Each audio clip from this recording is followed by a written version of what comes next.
Assalamualaikum warahmatullahi wabarakatuh. Hai teman-teman, balik lagi di YouTube channelku Vina Farida. Semoga kita semua selalu dalam keadaan yang sehat ya. Amin. Baru 2 bulan kemarin aku habis operasi lahiran anak kedua pakai sesar metode ERAX. Nah, aku pengen cerita ke teman-teman tentang perbedaan apa aja sih yang aku alamin, yang aku rasain di operasi anak pertama sama anak kedua yang emang beda banget, operasi sesar biasa dan operasi sesar metode ERAX. Jadi buat teman-teman yang penasaran, tonton sampai habis ya. Biar nggak lama-lama, langsung aja ke perbedaan apa sih yang aku rasakan antara operasi biasa atau konvensional dengan operasi metode ERAX. Perbedaan yang pertama adalah puasanya. Kalau anak pertama dulu pakai operasi biasa, itu puasanya lebih lama dibandingkan dengan aku lahiran anak kedua kemarin. Jadi puasa waktu aku lahiran anak kedua itu aku ngerasanya super singkat, terus nggak lama. Habis itu sebelum operasi juga masih boleh minum air putih ataupun air yang manis. Sedangkan kalau yang operasi biasa itu benar-benar nggak boleh dan masa puasanya itu panjang banget dibanding dengan yang ERAX. Setelah puasanya yang lebih singkat, perbedaan yang selanjutnya adalah ketika kita sudah pasang infus, sudah dibersihkan area kemaluan, habis itu kan kita ditaruh di ruangan yang memang nunggu giliran aja gitu masuk ke ruang operasi. Nah, waktu di situ, waktu aku lahiran anak pertama itu dokter anestesinya nggak ada. Tapi kalau yang aku lahiran kemarin dengan metode ERAX itu dokter anestesinya datang dan menjelaskan banyak banget tentang operasi metode ERAX ini gitu. Terus habis itu tindakan-tindakan yang juga bakalan dilakuin sama dokternya waktu di operasi, di ruang operasi. Meskipun nggak detail sih, kayak gini misalnya, Ibu nanti ini pakai metode ERAX ya operasinya. Terus nanti ibu bakalan disuntik pakai jarum suntik yang lebih kecil daripada biasanya. Nah, terus habis itu operasi ini juga lebih cepat Bu daripada yang biasanya. Pokoknya istilahnya seperti itu ya teman-teman. Jadi dijelasin lumayan detail tapi nggak detail banget ya. Soalnya kan namanya kita orang awam, kita nggak ngerti juga kan. Jadi mungkin penjelasannya itu secara garis besarnya aja. Tapi kalau yang anak pertama kemarin ya emang nggak ada dokter anestesinya gitu. Di situ kita memang nunggu giliran masuk ke ruang operasi. Perbedaan yang selanjutnya adalah tetap masih di ruangan itu ya, masih di ruangan yang nunggu mau ke ruangan operasi. Waktu anak pertama nggak banyak disuntik obat lewat infus. Aku ngerasanya kayaknya disuntik tapi memang nggak banyak gitu. Nah, kalau yang lahiran anak kedua kemarin kayaknya obat anti nyeri kali ya. Pokoknya sebelum operasi itu banyak banget obat yang dikasih dan yang disuntikin lewat infus. Nah, ada satu suntikan yang memang waktu disuntikin itu langsung bikin area kemaluan tuh gatal banget. Serius, gatel banget gitu kan. Nah, itu katanya juga obat anti nyeri, tapi aku nggak tahu lagi ya. Jadi yang paling ngebedain itu jelas-jelas beda sih, dari awal aja udah beda ya, dari puasanya, dokter anestesinya, terus suntikannya ini. Aku ngerasa operasi anak kedua kemarin sebelum masuk ruang operasi itu lebih banyak disuntikin obat-obat gitu dibandingkan dengan waktu aku lahiran anak pertama pakai operasi biasa atau konvensional. Kemudian yang membedakan adalah tim operasinya. Kalau menurutku ya, kemarin waktu aku operasi anak pertama, itu tim yang menangani aku operasi kayak bergantian gitu loh datangnya. Nggak semuanya standby di situ. Tapi kalau yang kemarin aku pakai metode ERAX, itu benar-benar sudah siap semua. Terus timnya sudah ada di situ semua lengkap. Nah, ini udah masuk ruang operasi kan ceritanya, udah masuk ruang operasi. Nah, perbedaan yang kelima adalah dipantaunya oleh dokter anestesi. Kalau yang konvensional atau yang biasa, itu menurutku tidak terlalu dipantau. Bener, dokternya tuh mantau, tapi kayak nanyakinnya ya gimana, udah rasanya udah gimana, kayak gitu kan, kebasnya udah nyampe mana, itu jelas pasti ditanyakan sama dokter anestesi. Tapi nggak sebanyak yang metode ERAX. Kalau yang metode ERAX ini menurutku dokternya tuh lebih komunikatif lagi ke pasien. Jadi kayak, ibu sekarang diginiin, gimana rasanya? Kebasnya nyampe mana Bu? Misalnya udah sampai kaki, ibu pusing, pokoknya aku bener-bener ditanyain. Terus habis itu dokternya juga bilang kayak, ibu sekarang perutnya dibedah, gimana rasanya, ada sakitnya? Enggak ada dok gitu kan. Habis itu oh ya lanjut, pokoknya tuh dokternya bener-bener ngepantau sama ngasih komunikasi yang bagus gitu ke pasien. anaknya kan sudah diambil, ibu ini anaknya diambil, ibu akan ngerasain kayak diguncang, kayak terkoyak gitu. Nah nanti kalau ibu sakit, ibu langsung bilang ya, nah ini ibu dikoyak, gimana ibu sakit? Pokoknya itu dokternya benar-benar yang ngemastiin rasa sakit dan nyeri kita. Sedangkan kalau yang operasi biasa, menurutku nggak sebegitunya sih dokternya. Kemudian perbedaan yang keenam adalah durasi operasinya. Ini juga sangat-sangat kerasa banget perbedaannya. Kalau yang pertama, anak pertama operasi biasa itu operasinya lumayan lama sampai aku menggigil. Pokoknya kedinginan banget, soalnya kan ruang operasi itu super duper dingin ya. Jadi itu kayak ya Allah ini kapan selesainya, ya Allah aku dingin banget gitu. Tapi kalau yang metode ERAX kemarin benar-benar super cepet banget, tiba-tiba selesai gitu loh. Aku sampai ya Allah loh udah selesai dok, iya bu sudah selesai gitu. Jadi benar-benar cepet banget durasi waktu tindakan operasinya itu. Kemudian perbedaan yang selanjutnya adalah penuntutan. Apanya dituntut? Yang dituntut adalah gerak. Jadi kalau operasi biasa atau konvensional anak pertama kemarin itu malahan jangan banyak gerak ya bu, geraknya pelan-pelan saja bu, belajar hadap kanan hadap kiri dulu, belajar toleh-toleh dulu, terus miring-miring dulu, pokoknya pelan-pelan, jangan langsung duduk. Nah itu. Tapi kalau yang metode ERAX kita benar-benar dituntut harus banyak gerak dan harus bisa gerak dalam waktu yang cepat. Jadi teman-teman aku ceritain ya, waktu di ruang operasi belum selesai. Aku keluar dari ruangan operasi, masih di ruangan operasi. Dokternya sudah bilang, "Ibu coba jari-jari kakinya digerakkan, apa bisa?" Loh, iya dok bisa. Ya bagus. Telapaknya digerakin, coba sama betisnya digerakin. Nggak bisa dok, masih berat. Oke, nggak apa-apa. Pokoknya udah bisa, jari-jarinya nanti kita belajar lagi di luar. Maksudnya di ruangan setelah operasi, alias observasi ya, ruangan observasi kalau nggak salah. Kalau salah aku mohon diingatkan di kolom komen.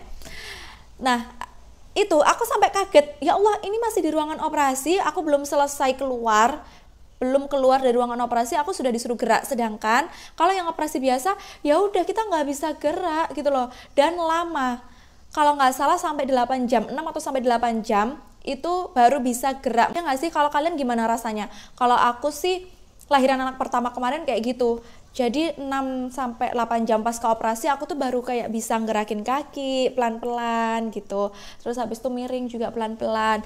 Tapi kalau yang metode ERAX ini masih di ruangan operasi, driji kakinya, maksudnya jari kakinya itu udah disuruh gerak. Terus habis itu kaki-kakinya juga ya Allah. Habis itu waktu masuk di ruangan observasi, ibu coba kakinya digerakin, betisnya bisa dikit dok gitu. Oke, pokoknya lanjutin terus, dilatih terus. Nah pokoknya ibu harus ngelatih terus ya kakinya itu buat gerak. Boleh lah istirahat tapi harus belajar gerak. Oh iya dok siap gitu. Oke bu saya tinggal dulu.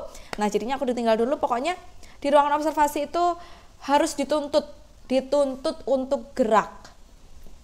Setelah di ruang observasi selesai, kami masuk kamar. Aku dan suamiku masuk kamar. Nah, di kamar itu dituntut untuk bisa duduk meskipun pakai sandaran ya. Dokternya juga sering nyambangin, gimana ibu rasa sakitnya? Sekarang ibu belajar duduk ya.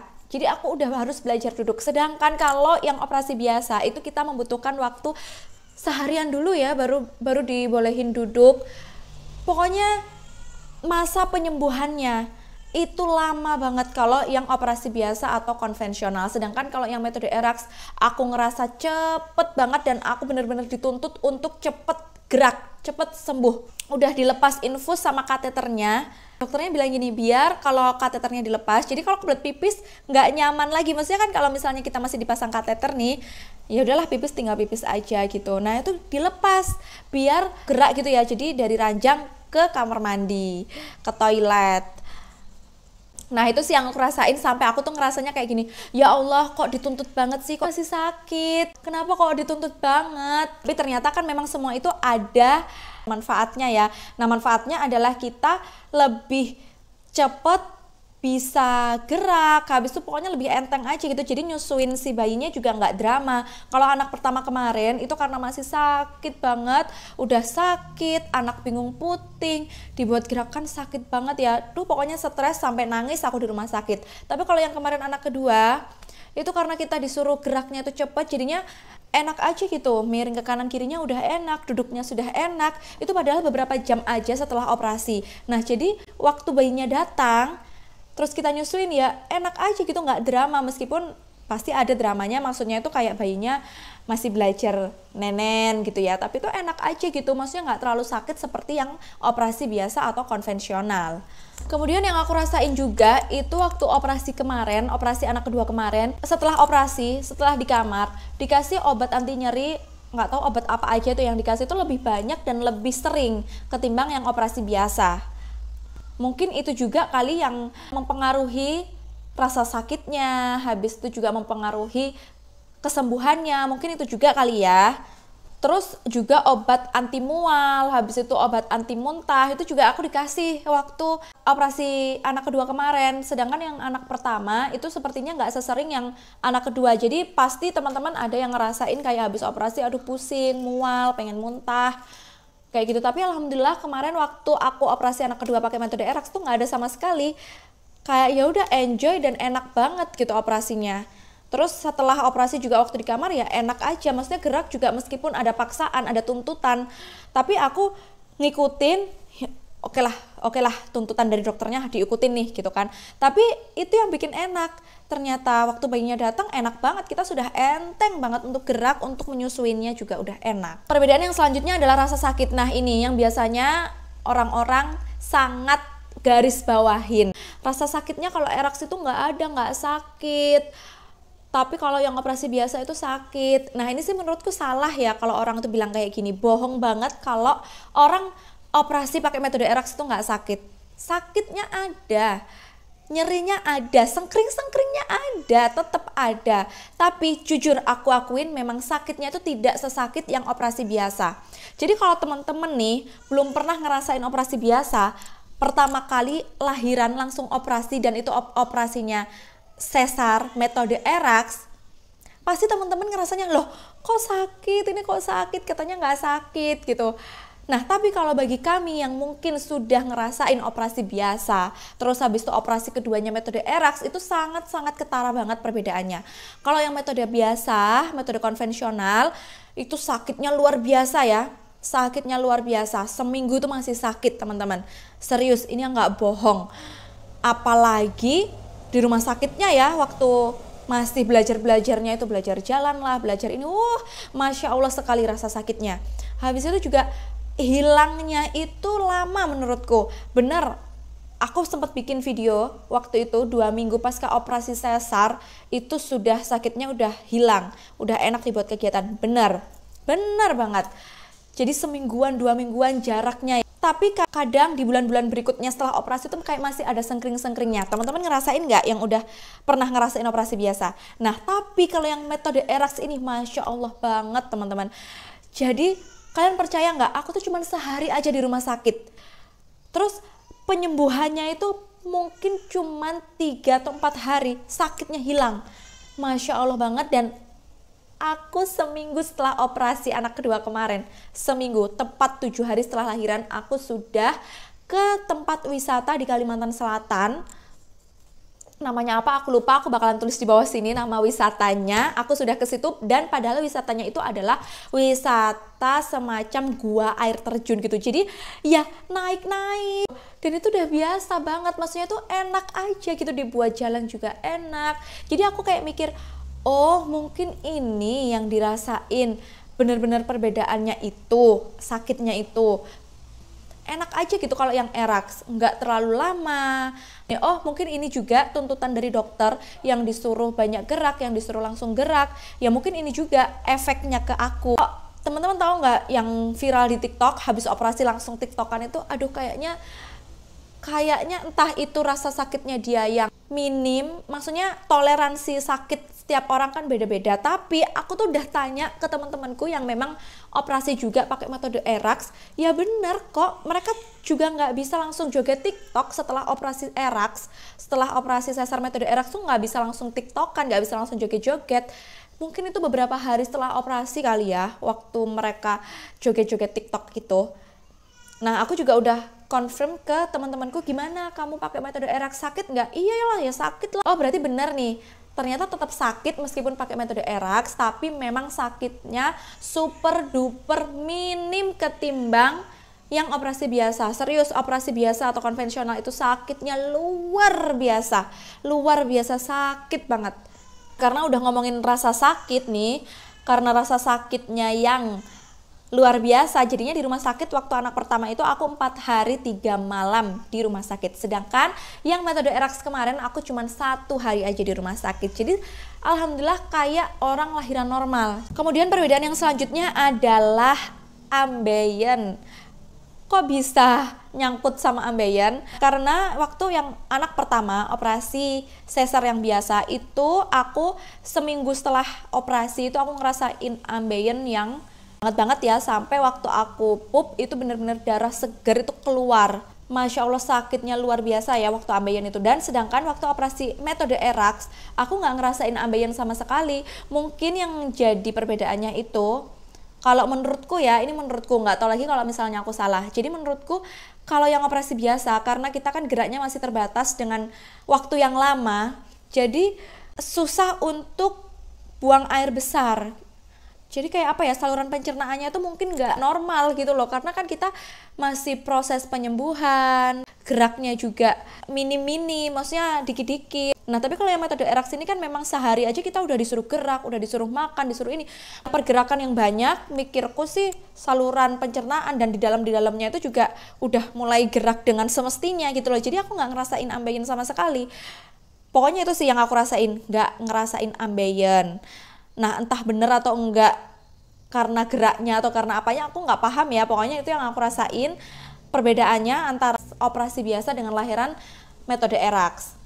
Nah itu adalah penjelasan ceritaku yang udah ngalamin operasi sesar biasa atau konvensional dengan operasi sesar metode ERAX. Jadi itu semua yang aku rasain. Secara garis besar yang harus digarisbawahin adalah metode ERAX itu tetap sakit. Bohong banget kalau semisal nggak sakit langsung joget TikTok, itu bohong banget kalau menurutku. Jadi tetap sakit, tapi memang sakitnya sungguh-sungguh minim ketimbang operasi yang biasa. Banyak banget perbedaan dari awal masuk sampai keluarnya pun dari rumah sakit itu beda ya. Sangat-sangat banyak banget perbedaannya antara operasi biasa dengan operasi metode ERAX. Kalau semisal aku punya anak lagi dan aku mau lahiran, terus aku disuruh milih operasi biasa atau operasi metode ERAX, ya jelaslah aku pilih operasi sesar metode ERAX. Karena apa? Karena itu tadi yang sudah aku jelaskan panjang kali lebar. Sungguh-sungguh banyak banget perbedaannya, dan perbedaannya itu sangat-sangat menguntungkan pasien, sangat-sangat menguntungkan kita sebagai pasien gitu. Entah rasa sakitnya yang minim, terus lebih singkat di rumah sakit, gerak juga lebih enak. Pokoknya banyak banget keuntungan-keuntungan yang kita dapat kalau misalnya kita operasi sesar pakai metode ERAX. Jadi saranku kalau semisal teman-teman mau lahiran, kalaupun ada pilihan untuk menjalankan operasi sesar metode ERAX sih, kalau menurutku ya sudah kalian ambil aja itu pilihan melahirkan dengan metode ERAX gitu daripada yang metode biasa. Ini tambahan tips lahiran dengan metode ERAX buat teman-teman semua. Yang pertama adalah kalian cari informasi, gali informasi sedalam-dalamnya tentang metode ERAX.